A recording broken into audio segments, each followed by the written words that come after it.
Okay, good morning, class. Nice to see you again. Welcome back to Macroeconomics. And let's remember where we were. We are in the part of the class where we learn how macroeconomists tend to think about the business cycle. And we are doing so through the lens of the theory of aggregate demand and aggregate supply. So we spent a couple of weeks discussing both demand and supply separately in some detail. So that means that today our goal is to put them all together.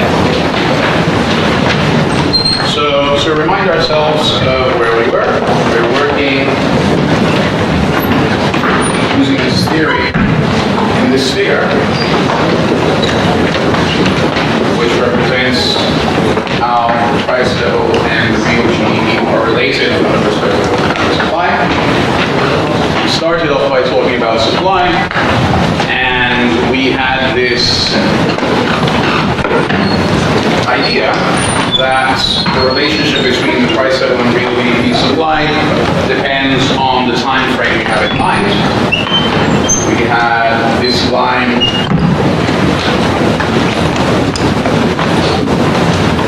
that we refer to as long-run aggregate supply, which crosses the x-axis and percent of GDP, which is vertical, the idea being that in the long run, relative prices are the same, and so anything that happens that affects the price level doesn't end up affecting anyone's behavior. But we also had this other relationship called the short-run aggregate supply curve, which was upward sloping. And the idea there was that in the short run, whenever the price level changes, there's one price that doesn't move with all the others, which is the wage. This is an idea we call sleeping wages. And if the wage doesn't move when other prices do, then that means that the wage, let's say if the price level rises, the wage doesn't, it means the real wage has just declined. Compared to everything else, labor is relatively cheap. And of course, that means a reduction in costs from the perspective of suppliers, which means it encourages growth. That's how we end up with this upward slope. All right. Now, where is the demand curve? Well, you can just draw the demand curve in here, but there are going to be three different possible scenarios. I'm going to sketch them out here. Very quickly.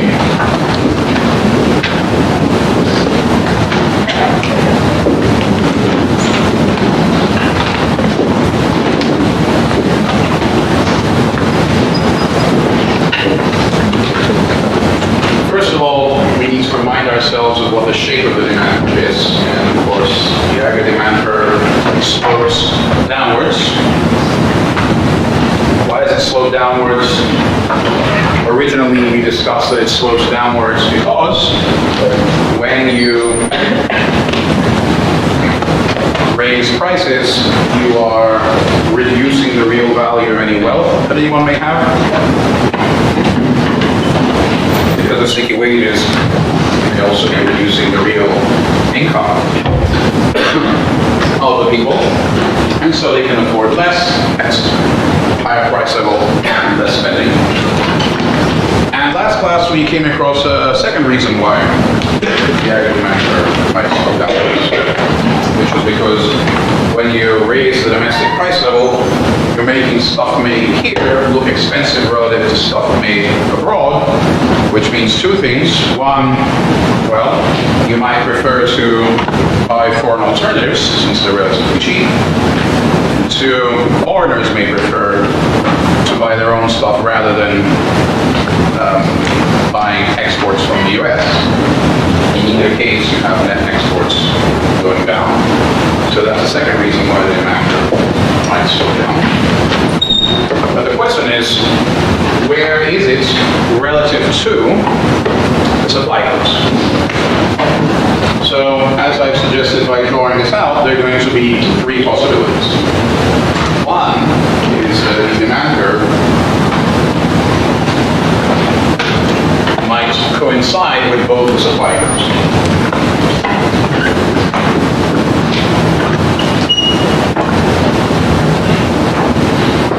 Another possibility is that the demand curve might be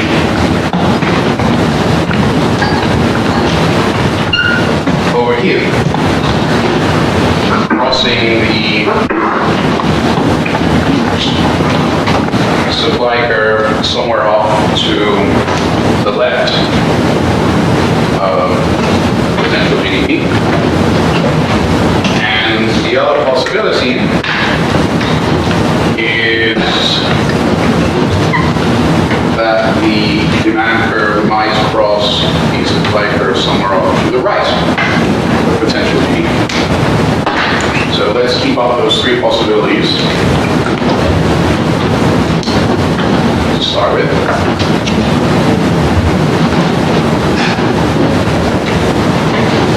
So with these three possibilities on the board, the next question is, well, we have these three possibilities, but that doesn't tell us how it is that the demand and supply are going to interact. So the way this demand and supply theory works, now that we have all three lines on the board, is that we're going to assert, just as we do in micro actually, it's the same argument, that the price concept, here the price level, and the output concept, here it's real GDP, are both set in equilibrium by where it is that the demand and supply cross. Why? The argument's similar in micro and macro.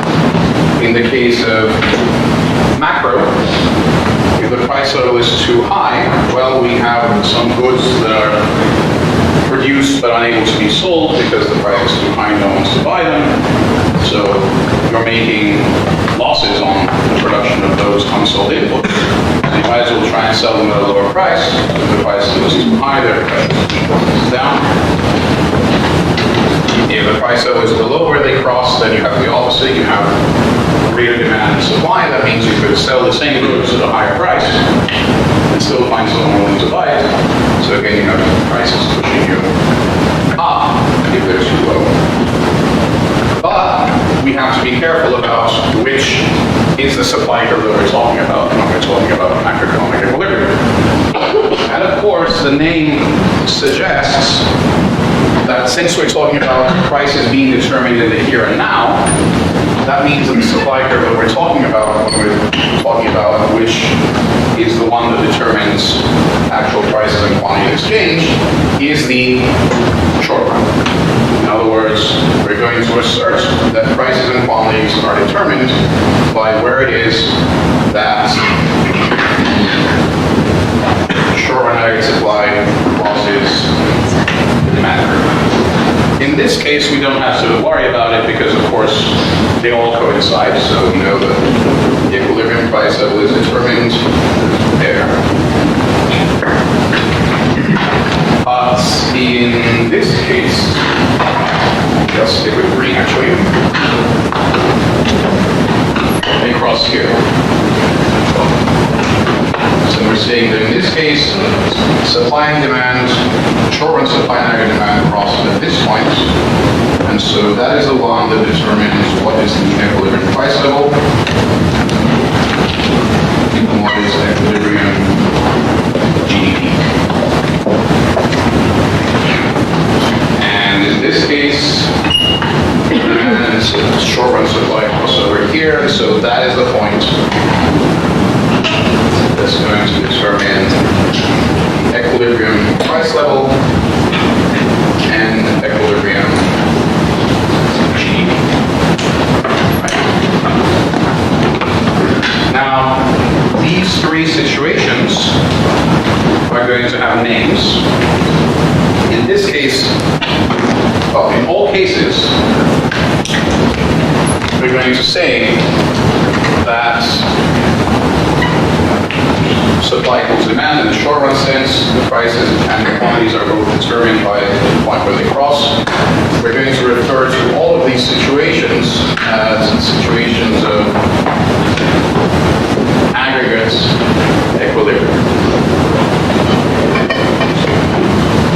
To distinguish it from equilibrium in a particular market. Here we're asserting that there's equilibrium in the market for all final goods and services.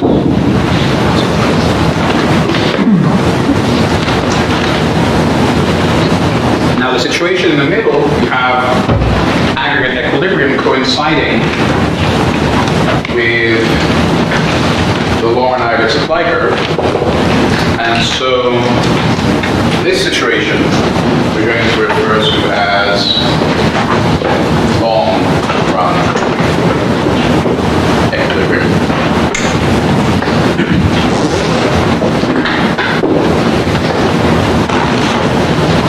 These other two situations are different because there is some gap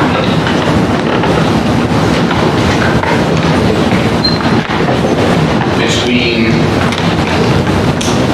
potential GDP and equilibrium GDP. And that gap, if there is one, is generally referred to as an output gap.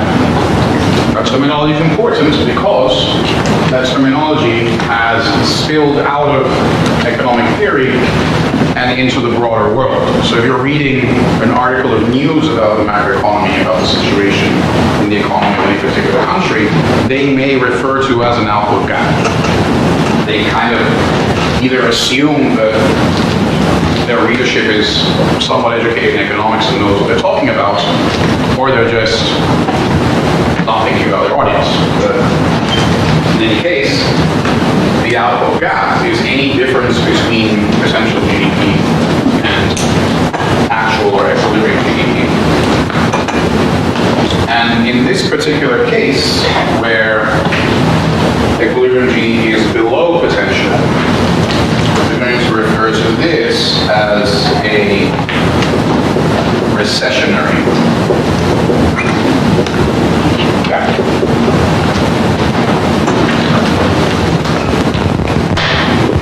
And this situation where equilibrium GDP is below potential represents an economic recession.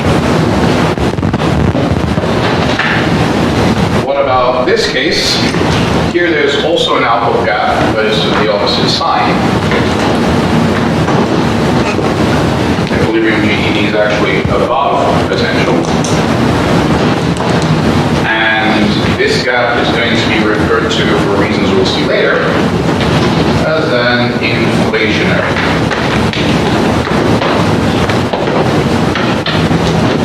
gap. So we're going to use the theory of aggregate supply and aggregate demand. The theory says that the economy operates in a situation of aggregate equilibrium where the market for all final goods and services clears, and that market clearing is what determines the equilibrium price level and equilibrium GDP jointly. That may or may not coincide with potential GDP. If it does, then we say we're in long-run equilibrium. If it doesn't, then we're either in a recessionary gap or an inflationary gap. Okay? Any questions, comments, thoughts about putting all the pieces together? All right. The next thing, of course, is how do we end up in either one of these situations? So, the theory of aggregate demand and aggregate supply is going to argue that we're going to tend to be in this situation. Why? We'll get to that in a second. But guess maybe perhaps a better way of approaching this is, suppose we are in long run equilibrium. This is a starting point. Based on everything that we discussed over the past 2 weeks about how demand and supply work, do you think if we started off in the situation that we're going to stay there forever? Someone said no. Why not? Well, we have this enormous list. Maybe not enormous, but we have a list, fairly long list, of factors that shift these curves. In particular, we have a very long list of factors that might shift the aggregate demand. So, sooner or later, something is going to shift, something is going to happen that shifts the aggregate demand curve one way or the other. Right? And it could be many things, but just for sake of argument, let's pick one.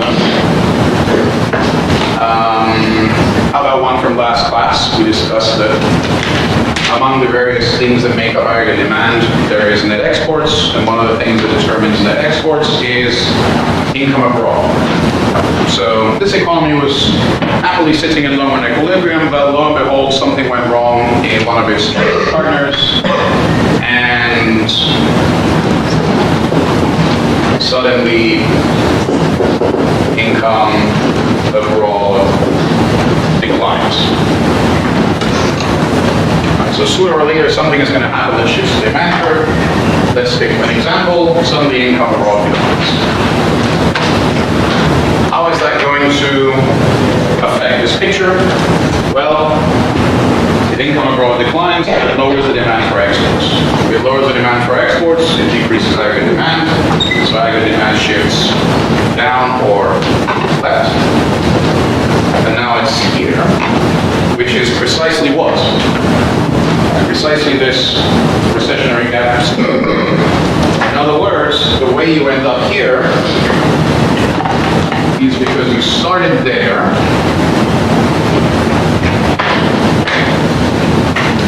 and then something happened that shifted the aggregate demand curve to the left.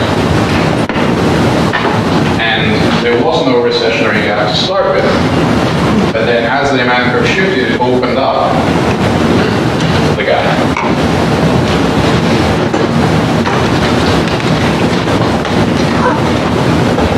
Any questions or comments about this?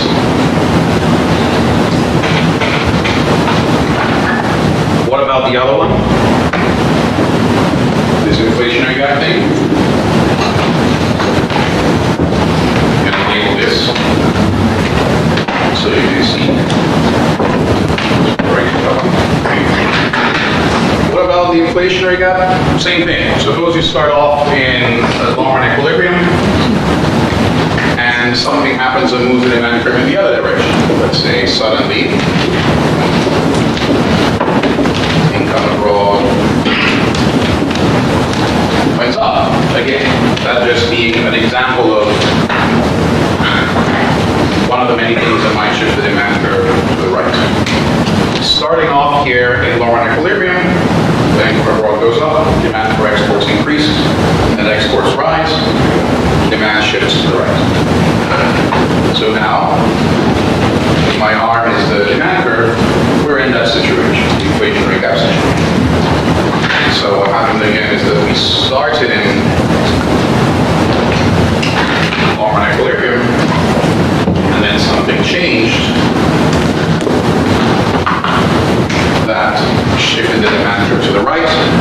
There was no gap to start with, but as the demand curve shifted, it opened this inflationary gap. All right. Yes? Because of all the factors, how difficult it is to reach long-run equilibrium? How difficult is it to reach long-run equilibrium?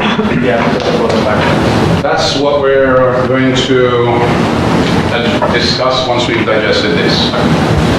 So the fact that it's called long-run equilibrium would suggest there must be some economic forces that once you have been pushed out of long-run equilibrium, as we have in these two examples, might push you back. So that's exactly the next thing we'll talk about.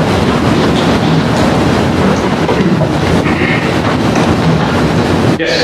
So assuming that the government is able to track and monitor the actions,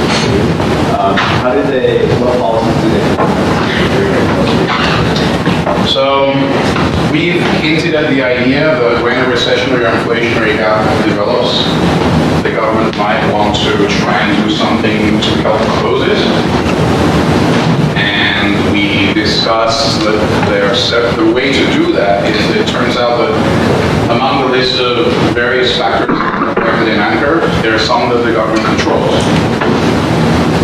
at least to some degree. So that raises the question of whether governments can or should try and do something about either of these situations. So we will actually spend an entire class talking about one set of tools to do that, which is fiscal policy, and at least one, if not more, classes discussing if the Fed should do something about that, which is monetary policy. But before doing that, we have to think about, well, what would happen if the government didn't do anything? Like, how would the economy behave if it were left on its own? And also, we'll have to discuss, well, what's wrong with either of those situations such that there might be an argument for government intervention in the first place. So we'll go through all of those steps one by one. Some of them today, most of them today. But as I said, we'll actually spend 2, if not 3, maybe even more classes later on entirely devoted to the topic of again, how governments might be involved in pushing things back, as opposed to what we're going to discuss now, which is what happens if you leave the economy to its own devices. Great. So again, the term long-run equilibrium suggests that either of these situations is unsustainable in the long run. So I guess it's like, we'll discuss how long is a long run in a minute as well. And the question is, what would forces that push us back to the long run be? And the answer is kind of clear if we just remind ourselves of why is it that we are not always on long-run equilibrium in the first place. What was it that separates the short-run aggregate supply from the long-run aggregate supply? There are 2 words: sticky wages. The idea that when the price level changes, wages take a while to catch up. Why do wages take a while to catch up? Again, remember, there are many reasons why this might be reasonable. If you wanted to find a job right now, it might take you months. If you were creating a job opening, it might take you months to find a suitable person to fill that position, especially if it's something that requires certain special skills. And many employment contracts, as discussed before as well, are contracts that last several months or even years, and so changing them may be difficult.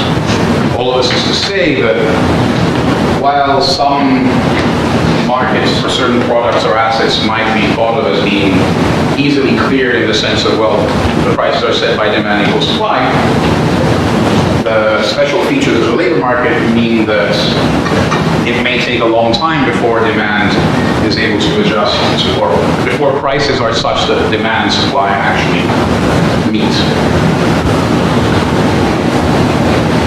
I guess an obvious way of pointing this out is that we know that demand in the labor market does not meet supply. There's a one-word reason why we know demand and supply do not equal each other in the labor market. And that one word is unemployment. What is unemployment? Remember, people looking for work who can't find it. What does that mean? It means demand is not equaling supply. Is unemployment something that only happens in one or other of these situations? No. Unemployment is there all the time.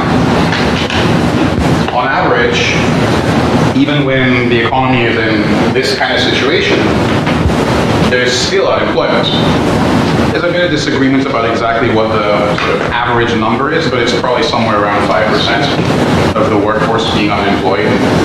Even in, let's call this, normal or average times. In fact, there's a name for that. It's called the natural rate of unemployment. Some other economists call it the non-inflationary rate of unemployment. Why it's called that, we'll get to next. The idea is that even in the background, when things are normal, there's still some unemployment. There's still demand not meeting supply. But whenever we pop up into one or other of these situations, we'll see that the situation in the labor market is going to be imbalanced. Imbalanced relative to its sort of normal state, where it's not like there's zero unemployment. There's some background amount of unemployment because there's always some people quitting or some people being fired, some firms growing, some firms shrinking. There's always some pool of unattached labor. But what happens to it when we deviate into either of these situations is what we're going to think about, and that's going to help us understand how it is that once a situation like this develops, their forces are set in motion that push you back towards the long run. To look at that, I think it's useful to look at the class slides. And you may remember from the beginning of the semester I said that for all the lectures, there's a set of slides that I have on Blackboard that I'm not using, but they kind of spell out where we're going, and so you can consult them in advance or print them out and have them as you take notes during the class. There are some slides that I think are particularly useful for this topic. So, slides in question represents what I was just discussing, this process of how it is that even in normal times you have some unemployment in the background. So, going to the left of the slide, you see this beige rectangle labeled U sub T. So that's supposed to represent the pool of unemployed people, people who are looking for work but don't have it, at some date or some time T. And what happens to these folks between time T and the next time, I just call it T plus 1. You can imagine it's the following year, for example, the following quarter. Some people in this unemployment pool of U sub T leave it. And if you leave it, it's probably because you found a job. That's represented by this hiring part. So when anyone in that pool gets hired, they get pulled out of the unemployed because now they have a job. But then, during the course of the year, there's also some people who are added to the pool of unemployed because they were fired, or their companies shut down, or they quit their jobs because their boss is a jerk or whatever. So, some people leave the unemployment pool because of hiring, some people are added because of firing, and so at the end of the year you have some new value of unemployment. And you'll see that the way I drew this, the pool at the beginning of the year and the pool at the beginning of the following year is of the same size. Because this is supposed to represent what I call normal times, or the average time, or long-run equilibrium. In the long run, these flows are balancing out. So the economy in principle is stable unless something unusual happens. And that number of unemployed people would be the natural rate of unemployment, where, again, flows in and flows out, balancing each other, so the hiring and the firing kind of cancel each other out, and so you end up with the same balanced, stable number. But what happens if we're not in long-run equilibrium? Particularly what happens, for example, if we're in an inflationary gap. What's happening in an inflationary gap? In an inflationary gap, the prices have risen, but the wages haven't. So what's happening to real wages? What's happening to the real cost of labor? It's gone down because everything else became more expensive, and it didn't. So what's going to happen in that situation?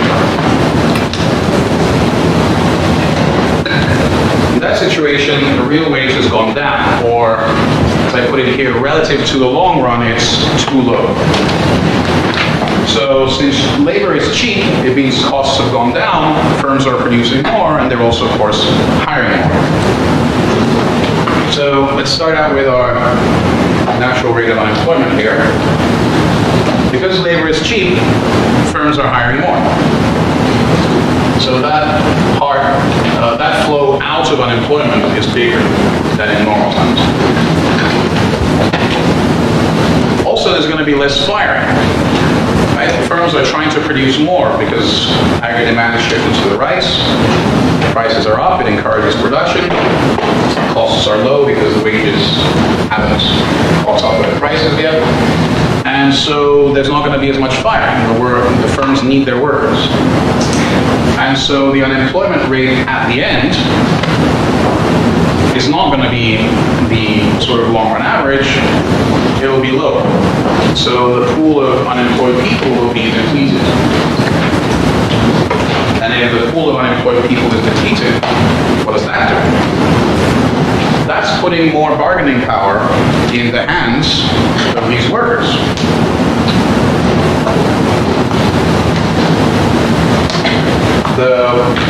Actually, multiple things can happen. One is, if you're one of these unemployed, jobs are plentiful. So you can actually afford maybe to be a bit pickier. Someone offers you $10 an hour and you say, no, there's lots of jobs out there because firms are hiring like crazy because we're in an inflationary gap. I'm going to wait around for more. And the employed workers could also be more pushy. They're like, you want me to work harder because you're trying to increase output? Well, you're going to have to pay me overtime. You're going to have to raise my wage, you know? And if you don't want to raise my wage, I can just quit because it's really easy to find a new job right now. So if the real wage is too low, what is all this doing? It's putting pressure on the wages to rise along and catch up with all the other prices. What about the recessionary gap? Well, the recessionary gap is the opposite. And our situation there is that the wages are, in some sense, too high. Aggregate demand has declined. And that drove down prices. But the wages are still where they were before. And so, in real terms, the wages are higher. At least the wages for those who haven't lost their work.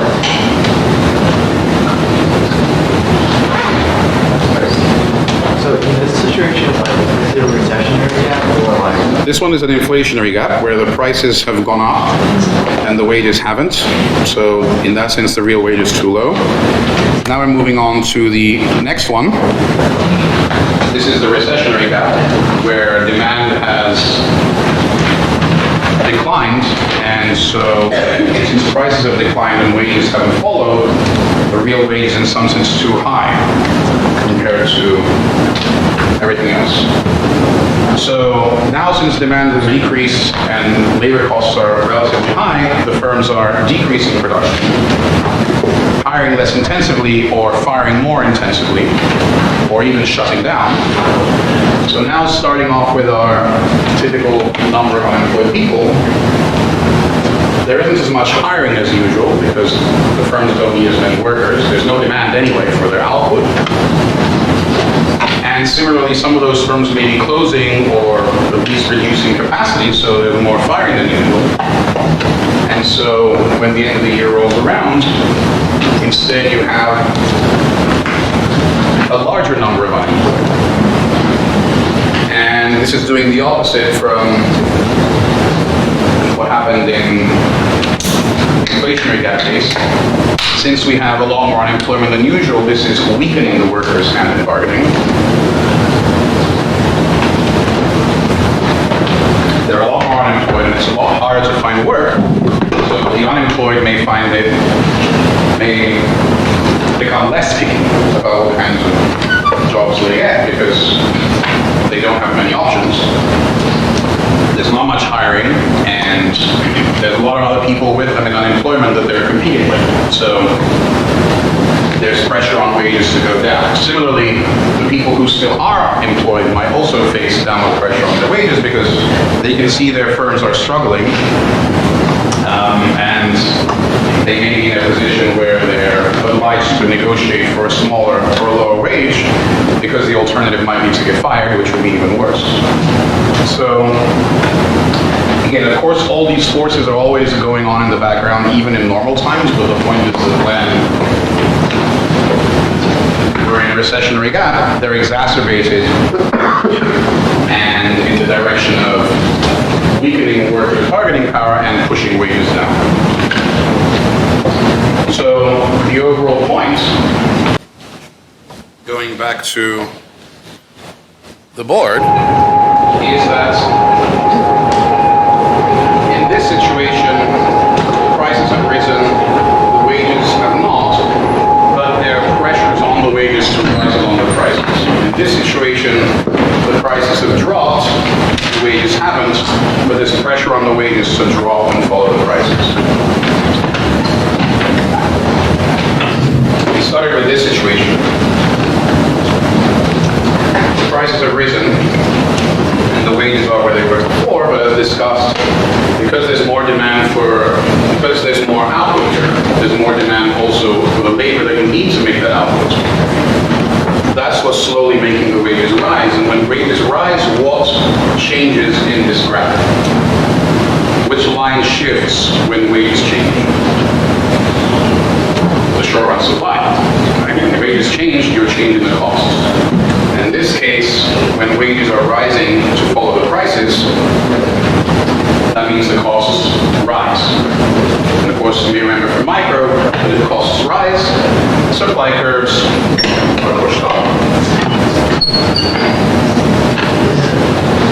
And so what we have is this second stage, where once the wages rise along with all the other prices, where do we actually end up? We end up in the long run. And what about this situation? First, we had a decrease in aggregate demand, so that pushed us here. But then, this lower price level will eventually be followed by lower wages, which sooner or later manage to catch up. Why? Because as there's less demand for final goods and services, that means there's also less demand for the workers that you need to make them, which eventually lowers their wages. And when you have lower wages, what do we do? Well, with lowering production costs, we know that means lowering the supply curve. Right? You're encouraging supply and pushing it out. So that means eventually there is this second stage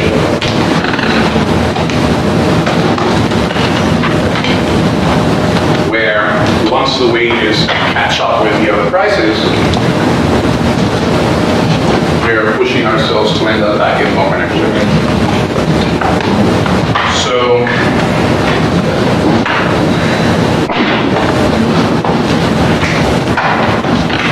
sooner or later, I guess this is what distinguishes micro from macro. In macroeconomics, when anything changes, the relevant curve shifts, and that's that.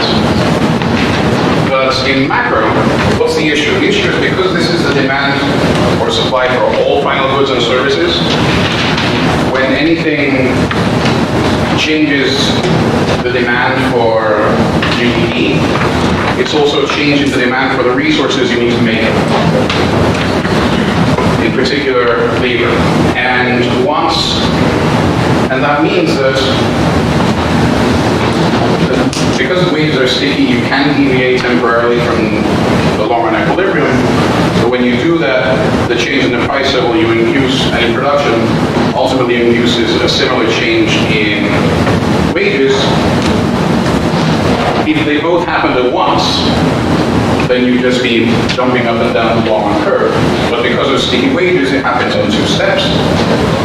And so you have things like recessionary gaps opening up whenever the demand shrinks. And then if you give the economy enough time for the wages to catch up, then there's a second supply response and the gap closes. So I guess I could write here, eventually something like eventually wages catch up with other prices, and the short run curve shifts such that we return to long run equilibrium. Any questions or comments about how this all works?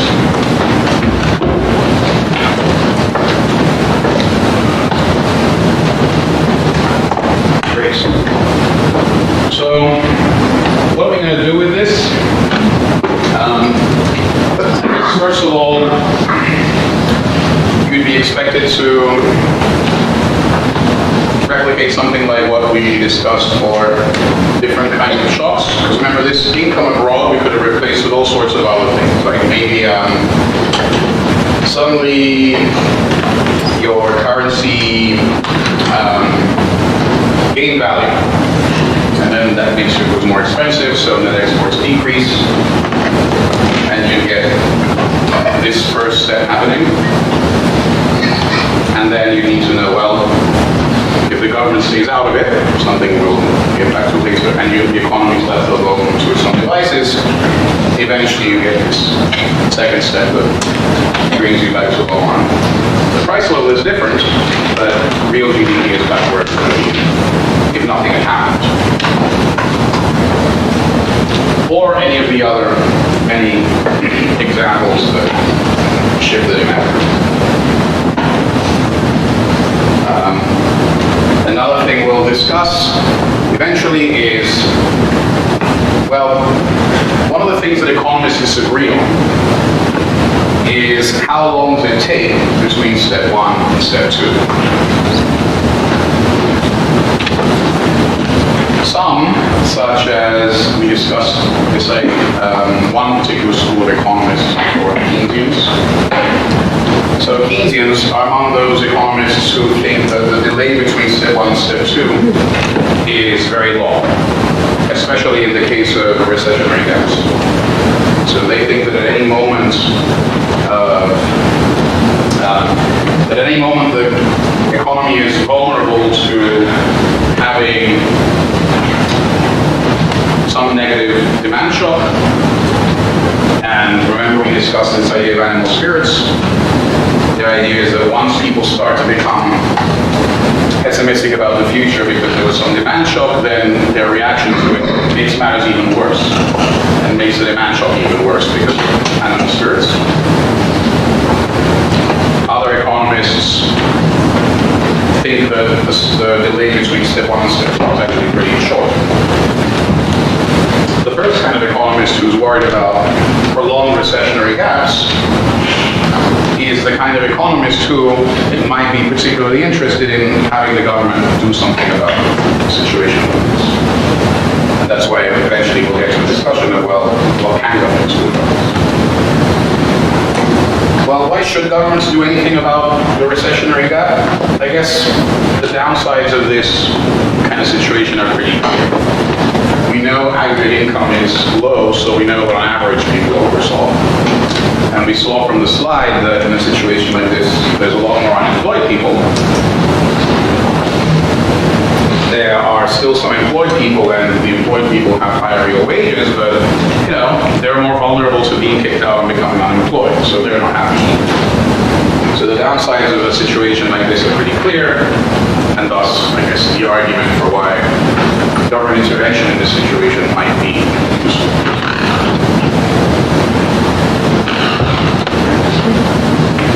What's wrong with inflationary gaps? Why might governments want to intervene in this situation? Well, there are, I guess, three reasons. One is that just in general, this idea of swinging back and forth between these situations is undesirable. We as a species are generally averse to risk and uncertainty. We much prefer stability. If you give someone, let's say, suppose I give you a choice. I'll give you either $1,000 for sure, or we'll flip a coin. If it comes out heads, I give you 2,000. If it comes out tails, I give you 0. Most people in most situations will pick the first one. Your expected bonus from each option is exactly the same. It's $1,000, but most people in most situations will pick the $1,000 for sure, rather than the one that depends on the coin. So people are generally risk averse. That's how it works. And so one reason to try and get rid of both of these is just to avoid risk in our lives, reduce the amount of uncertainty by not having to swing back and forth. Second, what's specifically wrong with inflationary gaps? Well, on average, people have more income, right? That doesn't seem like a bad thing. But remember, real wages are low here. So they may be more employed, but those who are being employed isn't as great as it would be in normal times. So that's one issue why you might want to avoid inflationary gaps. And third, and this is something we'll analyze towards the end of the semester, I can't explain it yet, but if inflation is there for a while, it starts to become sort of self-perpetuating. And once inflation is sort of self-perpetuating, then of course it's eroding people's real incomes, well, for as long as the inflation lasts. So we'll come back to why that might happen a bit later. But the point is that both recessionary gaps and inflationary gaps have their downsides. And in addition, swinging back and forth between these different scenarios is itself a downside, because it's unwanted and, I guess, unnecessary volatility and uncertainty in our lives. So yes, so we'll eventually get to a discussion of why we might want the government to try and step in and try and keep us here. And I say might because, again, there's disagreement among economists. Another thing we'll do is we'll look at some of those disagreements. What is the basis for I guess, what are the differences among different schools of macroeconomics? Because ultimately, those are the things that lead to their disagreements. We must be emphasizing different things. We talked about Keynesians and their animal spirits, but the textbook is also going to talk about some other schools. They're going to talk about monetarists, and they're going to talk about what they call classical economists. They have slightly different views on what drives. I don't particularly think that we need to declare ourselves members of a particular school. I think what we've studied so far is, I think, enough to give us a good understanding of the economy without having to hang our hats on any particular theory. But at least knowing something about how the schools differ is a window into some of the discussions among them that you wouldn't otherwise have. So that's why I want to do that at some point. Okay. Now, let me check the clock.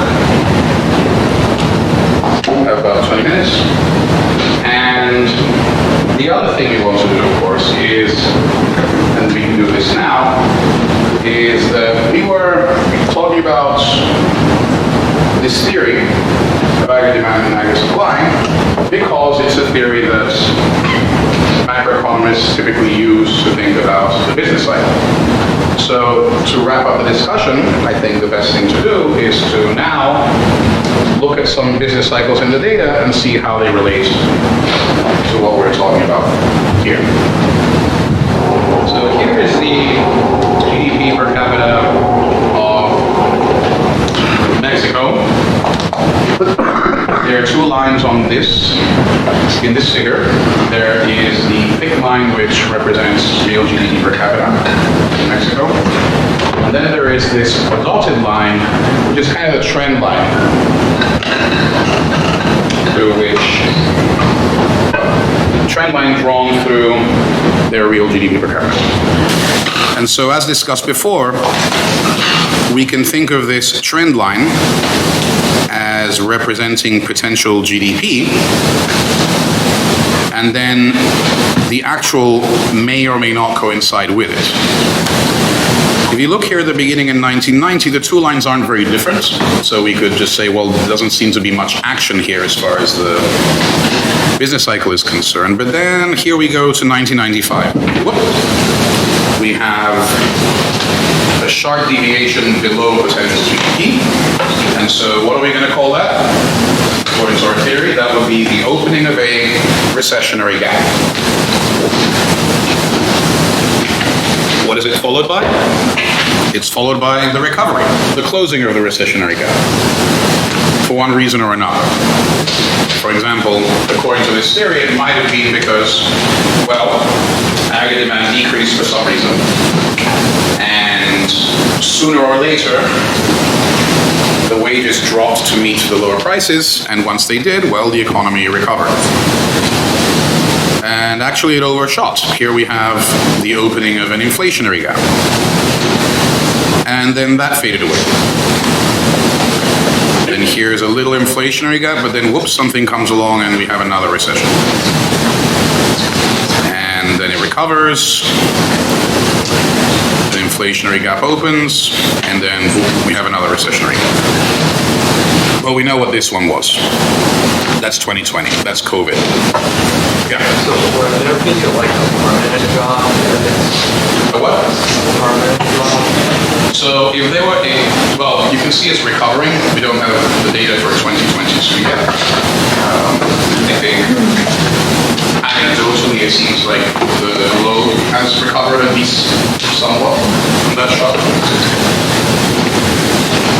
There's a reason I didn't show you the United States, precisely because the United States, I think we showed at the beginning of the semester, right? If we get to 2028, it looks like there's a permanent drop after that. So then, if there's a permanent drop, that's not the business cycle anymore, right? If there's a permanent drop, that's some deeper change in one of the fundamental determinants of productivity, whether it's the function of the financial system or some other institutions, is not immediately obvious from seeing the drop, but you know something has to fundamentally gone wrong if you see a drop. That's serious drop, so a permanent drop. And that's precisely why they didn't do the US. But here's another one. This is Singapore. This one doesn't have as many dots, right? This one's a bit smoother, but it still has some deviations from the long run, right? Here, let's say in 2001, 2002, there seems to be a recessionary gap of some kind. And another one in 2008. And then here's COVID. So, why is Mexico so much less stable than Singapore? Broadly speaking, there could be two reasons. One, maybe they're just lucky, right? What is behind the business cycle? Ultimately, what's behind the business cycle, according to this discussion, is demand, aggregate demand swings around. due to various factors.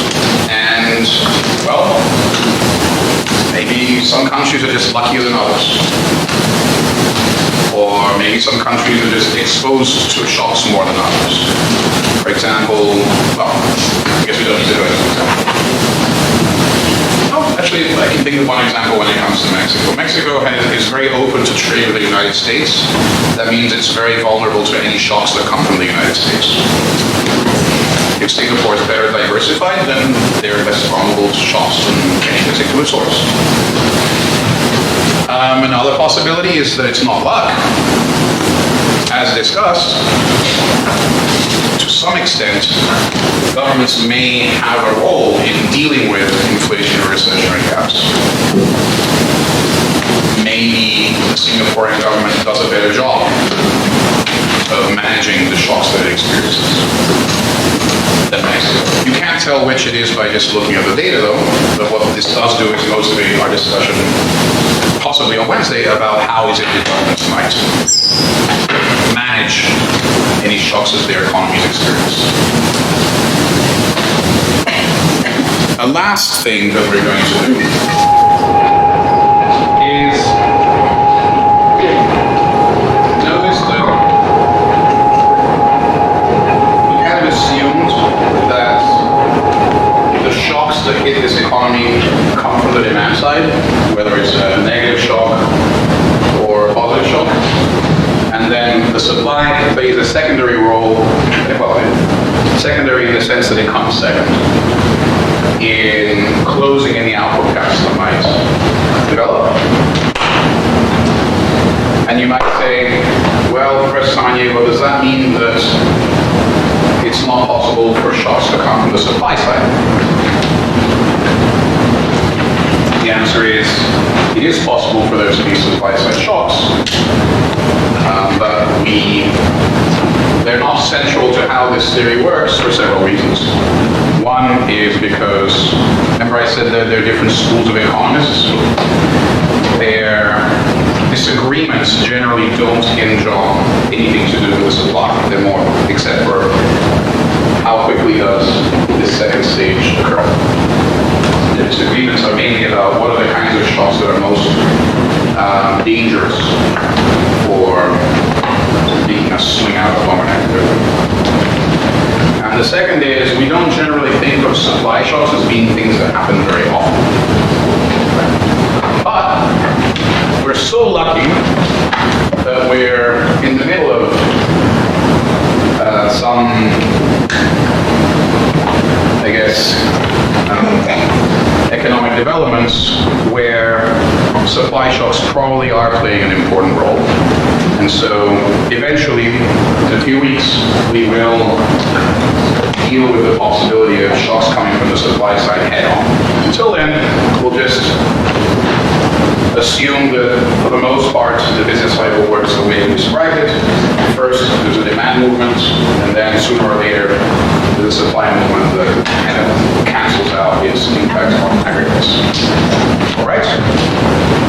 Any questions, comments, or thoughts about any of the above?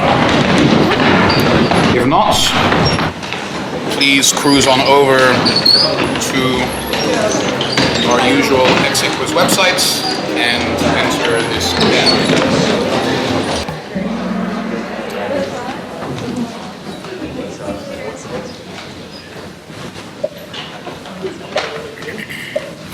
First question.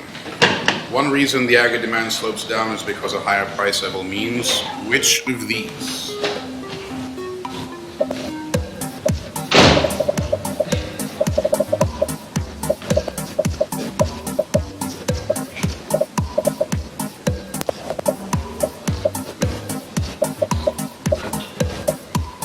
The answer is less demand for your exports. Next. The reason the short and aggregate supply slopes up is which of these? Of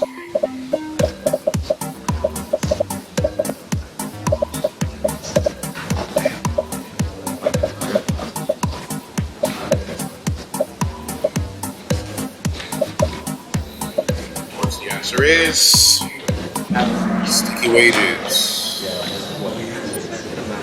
Next. This economy is in which situation? Recessionary gap, long-run equilibrium, inflationary gap, or financial crisis?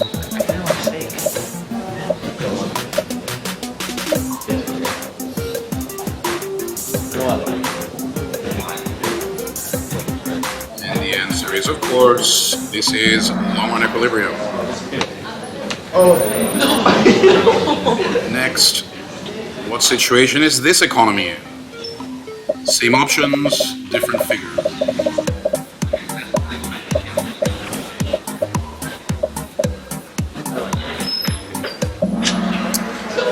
Recessionary gap. And what about this economy? Same options, different figure.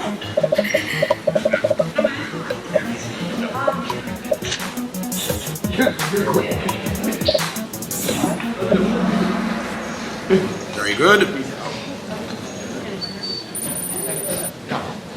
And last of all, in 1995, Mexico is in which situation? Same options, different figure.